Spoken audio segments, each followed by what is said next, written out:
Mon analyse du sujet de bac tombée le jour 2 en Asie, c'est parti. Alors tout d'abord un exercice 1 avec une partie à somme toute très classique, encore une fois des probas conditionnels, des arbres de probabilité, du déjà vu. Une question néanmoins sympa sur la fiabilité d'un texte, mais bon pour ce qui est des questions et des raisonnements, c'est vraiment du archi classique. On enchaîne avec une partie B qui est assez originale avec un paramètre P qui permettait de vérifier une condition de fiabilité, ce qui d'ailleurs vous donnait un indice sur ce qu'on attendait de vous aux questions précédentes.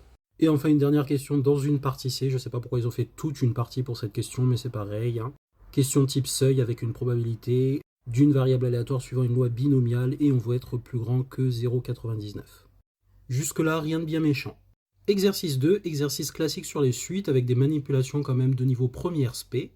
Du Python, alors un petit peu différent d'habitude, on n'a pas de boucle while, on a des boucles for, ça arrive de temps en temps.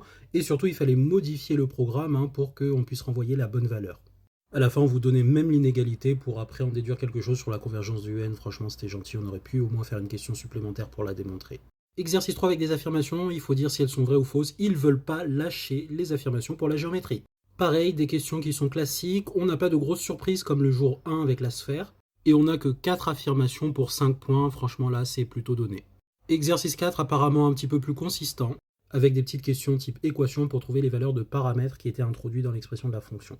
Et enfin, une étude de fonctions des plus classiques, tableau de variation, corollaire du TVI, approximation donc de la valeur solution. Et là, un petit peu particulier, on n'avait pas ça souvent, c'est tombé une ou deux fois dans les sujets de l'année dernière, le calcul d'une valeur moyenne. Alors on a rappelé la formule, ça c'est au programme, donc là franchement c'était gentil. Et on vous indique en plus qu'il faut faire une IPP pour calculer l'intégrale.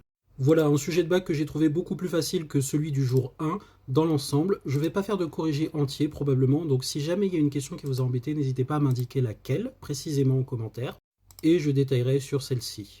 Pour ce qui reste, force à vous, préparez-vous bien, continuez à bosser, et on se dit à bientôt pour la suite. Bisous!